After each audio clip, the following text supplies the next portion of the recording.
I am not a culinary adventurer. I have a very timid palate. You could say that my palate is very wary and untrusting, probably because my mother cooked like shit. Anyway, I have a long list of foods that I don't like and I will not eat.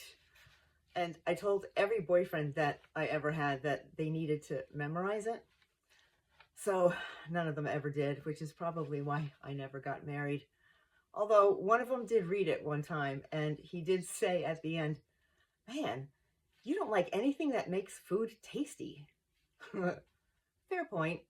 I'm going to read the list just so that you can see how picky I am. But I'm going to read it really fast so that we can get through it because, like I said, it's long.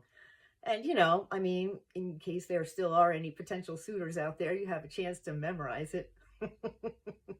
All right, here it is. Mushrooms, except hallucinogenic. And if you have any of those, I will take them now, please. Green peppers and any other color peppers, except in salsa. I will eat mild salsa only. Celery, clam chowder, lobster, but I'll eat lobster bisque and shrimp in lobster sauce.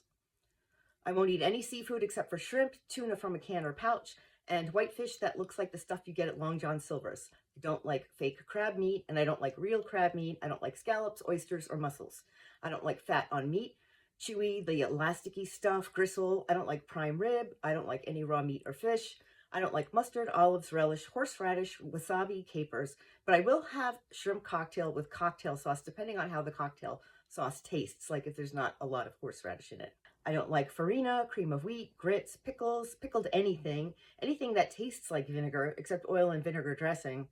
Like, I don't like sauerkraut, and I don't like rouladen. That's a German dish. I'm German. I don't like lamb, veal, goat, frog's legs, alligator, turtle soup, or any other turtle dish, emu, ostrich, rattlesnake, or any other non-mainstream meat, including human flesh, notable only in cases of plane crashes on snowy peaks. I won't eat pig knuckles, goat, Rocky Mountain oysters, liver, or any other organs, blue cheese and blue cheese dressing, sourdough bread, the kind of rye bread with the specks in it. I think those are caraway seeds. Anything that's gotten mold on it, especially cheese, anything remotely gross. I don't like caviar, dark chocolate, unsweetened coffee, or most lemony things. I'll take lemony things on a case-by-case basis. Like, I don't care for lemony hummus, lemony marinades, lemony cheesecake, lemon drops, or lemon cookies, but lemonade is good. So philosophers, here's the opportunity to teach the difference between a priori and a posteriori with some concrete examples.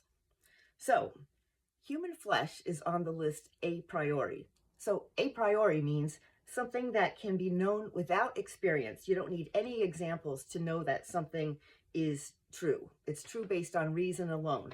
Therefore, human flesh is on the list of things I won't eat a priori because I've never actually tasted it. And goat meat is on the list a posteriori, which is a kind of knowledge that is gained through experience and observation. So I worked with some women from Jamaica, and they would bring in their food, and we all have to try everybody's stuff. So I did try goat once, and that's how I know that I don't need to ever try it again. And that's an example of a posteriori knowledge. I know that there's some contradictions on the list. I can eat hot wings only because one time I was in college and I came home really drunk, and they were the only things to eat in the house. So I ate them. But then every time I thought about them for the next few days, my mouth would water, and so I confused that with liking it. So actually now I can eat hot wings, although I just prefer to get mild ones. So yes, there are contradictions here. Like, what person is not a bundle of contradictions? I'm at one with my duality. My mother was not much of a cook. Also, she would only buy store brand stuff.